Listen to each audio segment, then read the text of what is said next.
Oh, welcome back to the Talkoffame podcast. On today's episode, we are diving deep into the sports world with Berkleigh Mezzanotte.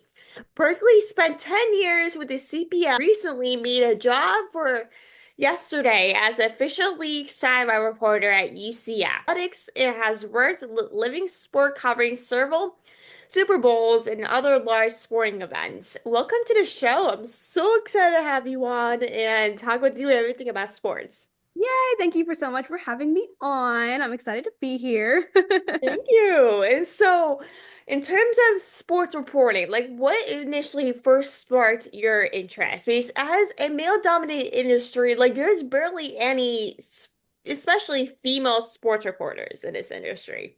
So I was actually blessed to be born into a big sports family. My dad and my granddad actually played professional sports. So my dad and my granddad played pro baseball, and my granddad was a head coach for a D1 program up in Rhode Island. I had a cousin who he's like a week younger than me, so he played D1 baseball, and my brother actually is playing D3 baseball up in really cold Ohio right now. Uh, so my family's from New England, so we grew up big Red Sox fans because we're big baseball fans essentially. And there was a blonde reporter whenever I was about 12 years old named Garen Austin, and she was so great with storytelling, and it seemed like she had the trust of the athletes that were part of the Red Sox, and it was just very engaging and it really drew me in at a young age. And I said, "Oh, I really want to do what she does." So at first, I really didn't think it would be a dream that I could make true. So I started off my college career going into teaching, but then I was like, you know what? I'm just gonna take the leap of faith and really try with sideline reporting, switch majors to journalism, and I really just like ran from there with it.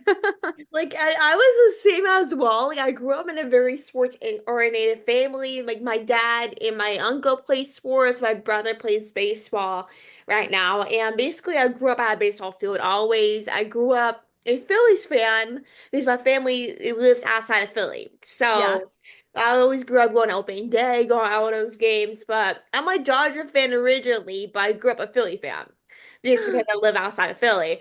But I Yeah. always grew up at a baseball field. I played baseball when I was growing up as a toddler and still play, but not like as like a actual player per se. I just played it with my brother or just for fun with people. But I always knew I wanted to be in sports, would never like actually being in sports, if that Mhm. makes sense. I just never knew what exactly I wanted to do. Mhm. And even if it was like marketing, PR, community relations, journalism, I was like, I don't care. I'll take either opportunity to be in sports. Right. But like, was baseball always like your biggest passion, or did you like any other sports too? Oh no, it was baseball like right off the bat because I mean that was just something that all the men in my family really just talked about. And because like I was the firstborn child and grandchild and cousin in the family, so I just really tried to bend the ears of everyone like and ask them like what's going on. Like I know that they would always like scream at the TV. I'm like, "Wait, someone explain to me what are we yelling at? I don't understand." Yeah, So that's how my family is with baseball and football specifically, but mostly baseball. That's how me and yeah. my family are. So luckily, like I just like it became second nature to me and all the rules of the game and like the trading deadlines and the big names in the MLB world and everything and the upcoming draft picks and everything. So my granddad and my dad really did a good job of teaching me at a young age. But then I fell in love with the storytelling of it because I just noticed that the media they have a tendency to twist words and be deceitful, and then athletes don't want to talk to media. So I just when I grew up watching Garen Austin do it, she did a good job of actually having them trust her and present really good stories, and I'm like, well, if she can get them to trust her, then maybe I can too someday, and I can be just as good as she can. So then I really just took it upon myself to like want to be just like her because she did a really good job doing it. I remember her watching on TV a few times, and she really is amazing. Like as you know, a feature reporter, or you're currently a journalist right now. Your main goal is to have the person you're interviewing, whether it's an athlete, a politician, an actress, or something. Your main goal is for the person to trust you, and that's the main goal. Even if the person doesn't trust you, like you feel like your job is well undone. And Hmm. your main job is to make the person feel comfortable, like you're asking the right questions. But even if it doesn't feel like that, your job isn't done unless it made it feel real. And the main thing about the media is that like even though like we talk about these big things, a lot of people don't feel comfortable talking with journalists or specifically media is because they're afraid or they're going to say wrong things. They're going to cut out like things, part clips that they said, make it seem like a different thing than they said. That's why people don't really like to talk to the media or be in front of the camera specifically.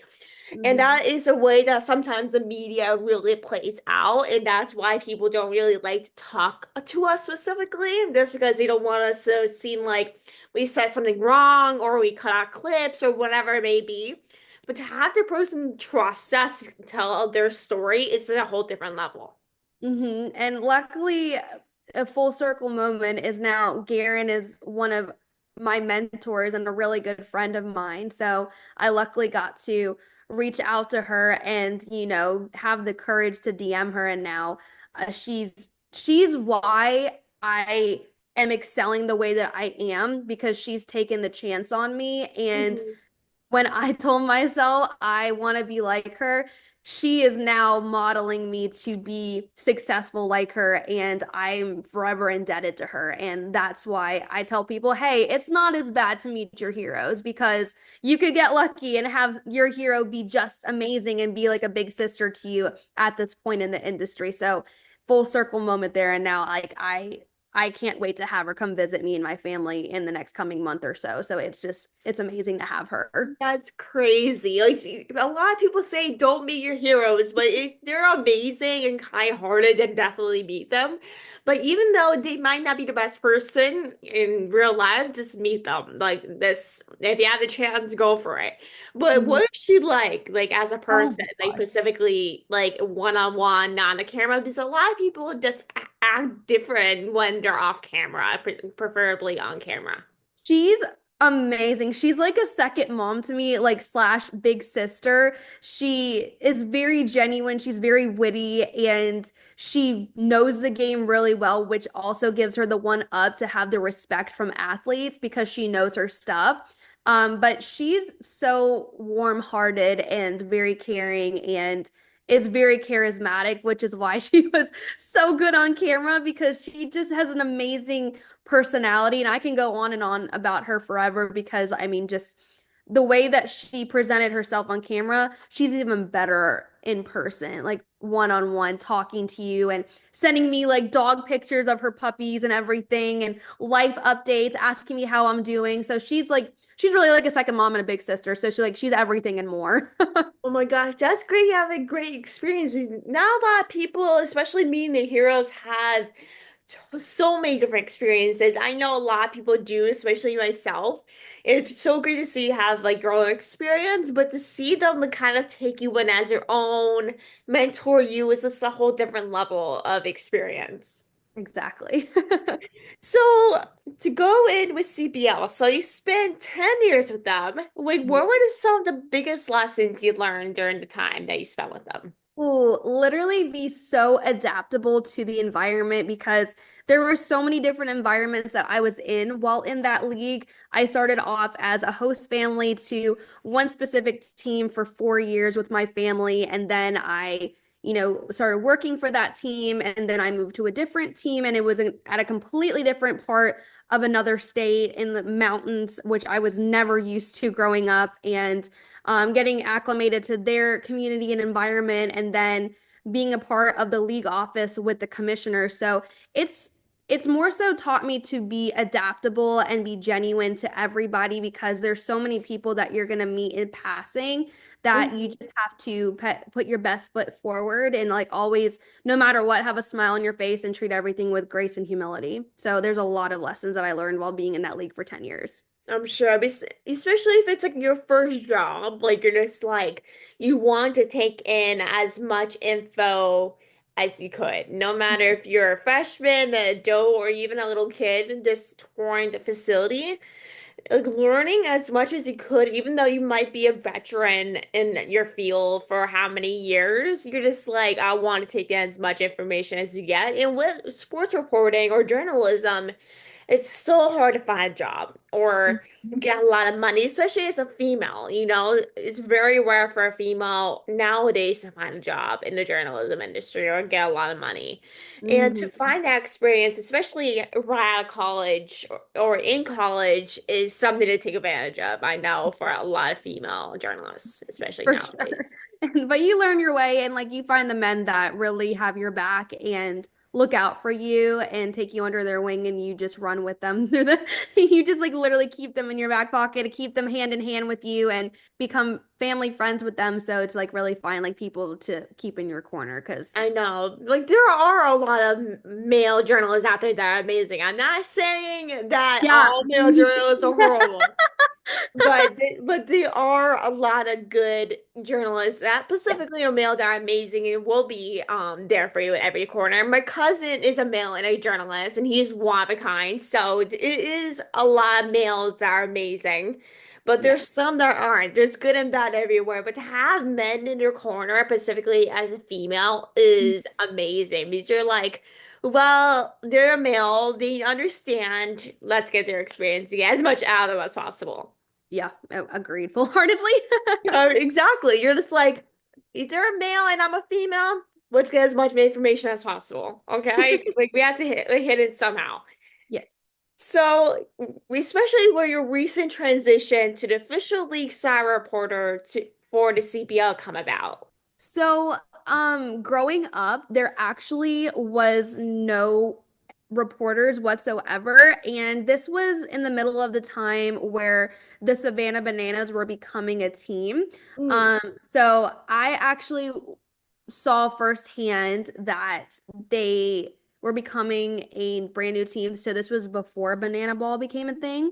mm, So when they were coming into the league, there was still no reporters, and I just made a job for myself. So the first team that I worked for, I just asked the general manager if I could try it out, and I fell in love with it and I just kept rolling with it. So each team that I went to, I just made a job for myself. So I took the internship that I initially was offered, but then added sideline reporter to it because mm, I just wanted to keep doing what I was doing, get my reps in, and just build something in the league.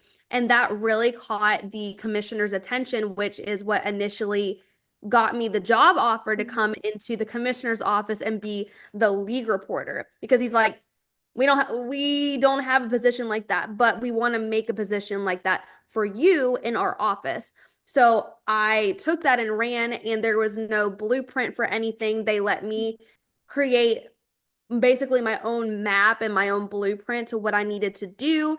And the first year was an experiment to what worked and what didn't work. In that second year, I already knew what was working and what wasn't working. So, at that point, I already knew every single owner, general manager, coach, and a majority of the players from different teams. So there was 16 teams in the league. So that's about over 1,000 players to know. So, Mhm. um, it just, like I said, I just created my own job position and I just ran with it. And especially as like an experiment trying to build your way up as a side reporter and trying to get as much experiment and jobs as you can, especially when they first started out in the way they are now, with multiple teams, players, like It was different process from when Savannah bananas were created how many Mm, years ago? I don't know when they were created. But to be honest, like to build your way up, that's a way that experience and building your way up is key because you may never know either landing an internship or PR or whatever you may get as a job at a baseball team or a sports team is that even if it's like a little level up job, but the way you build yourself up, you never know what you'll get like in mhm. terms of jobs there.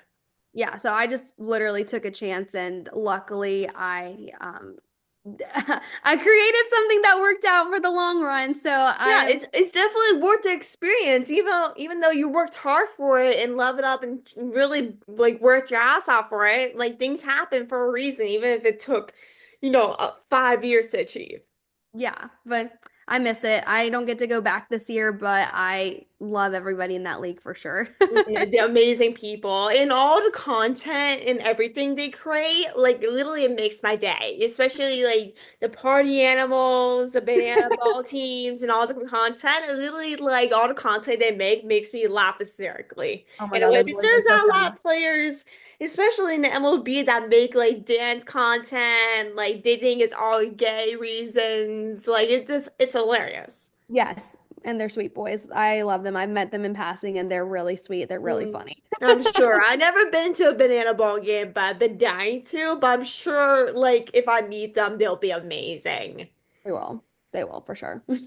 So, the last question I have to ask you is, what advice would you give to young women aspiring to work in sports journalism? Ooh, always be confident. Because that's a big factor is you have to be confident in yourself because like yeah, there's some things where it's like you fake it till you make it, but in this industry, it's so tough to like fake it like your confidence. So it's like be confident in yourself, love yourself, and network your butt off. Because I mean, it's amazing to meet all these people in the industry, befriend them. I love meeting new friends and having different friends like everywhere I go and be like, oh my gosh, I need to meet up with you for lunch. I'm in your city. So networking is a big thing. And just enjoy what you're doing because if you're not enjoying it, then what are you doing? I mean, you have to really love sports and sports is a grind. So you have to be ready to adapt to everything and be quick thinking. Because I mean, the game for every single sport is changing every single day. There's new rules. There's new fine thing like new finding like ways I don't know like you're getting fined for everything at this point like as a player so you have to keep up with it new Mhm. players to be looking out for in the draft and everything so just being adaptable and have fun with it because I love it I've been rewarded with so many amazing memories and so many more amazing memories to come. Right. Like especially with sports, it's a really amazing career to have. And like as a future sports journalist, I'm going for sports media and journalism in my freshman year in a few months. So like as someone who's been loving sports ever since I was very young, ever since I was probably born, I was always loving sports. And really the biggest thing that I absolutely love is the memories that you make, but also also your connections that you have and make every job you have or interviews or just the people you meet, connections are the most important thing that you do because you never know a connection will help you out to get a job or to interview a player or experience. So really network as much as possible, but you never know what opportunity can give you in every single thing that you do. Exactly. So that is the best way to wrap up this episode. I so appreciate you coming on and taking time to chat with us on your busy schedule, to chat with us today. It means so much, and I loved having you on. I really appreciate you coming on and taking time with us today. Yes, of course. Thank you so much for having me. I had so much fun. Same here. So thank you everyone for listening. Make sure to like, subscribe, and review, and make sure to put all her information in the description below to check her out and all of the work she's doing. And I hope you guys have a great rest of your day and